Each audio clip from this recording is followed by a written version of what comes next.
I started at CSU as what they now call special faculty. What that means is non-tenure track faculty. And I loved it.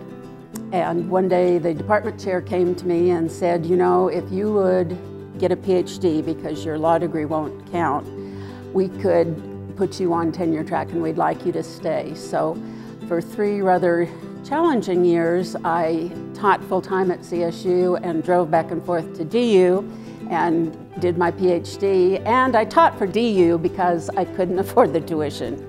So that was a fun 3 years. I like to talk about it as I never ducked fast enough. Somebody always decided first that I needed to be department chair. Then after I did that for 10 years, somebody in the dean's office said, we need you as associate dean.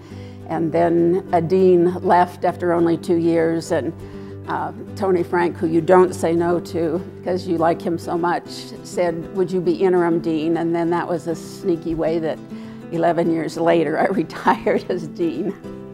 I used to talk about being dean like being the person in the parade who follows the horses with the broom. That whenever there was a problem, someone would walk into my office, dump it on my desk, smile, and it was not their problem, it was mine.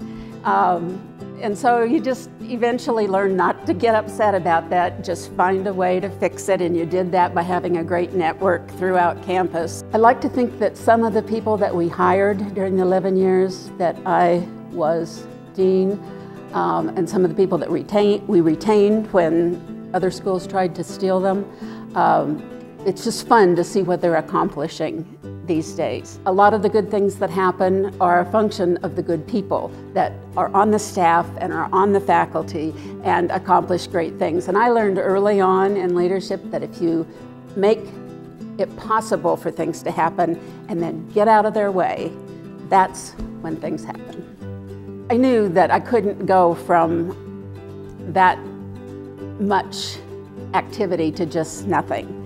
And so I asked the executive director of the Alumni Association if I could maybe volunteer.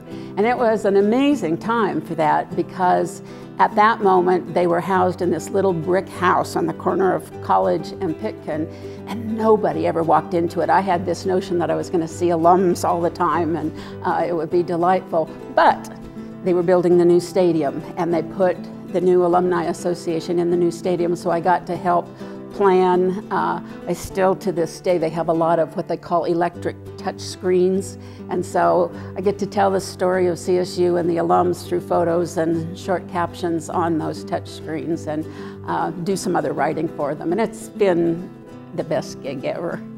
And then I have this great job on football weekends when they have tons of people coming into and I get to sit by the front desk and hug people. Handling the curveballs in life is a tough one. I think you need to have a reservoir of self-confidence. I think you need to have people behind you that when you do a little bit of a meltdown, you can go see them and kind of get shaped back up again and a little shove out the door. And my final thing that I always tell everybody is my strongest advice is to always walk forward. Forget what happened to you yesterday. Just keep going.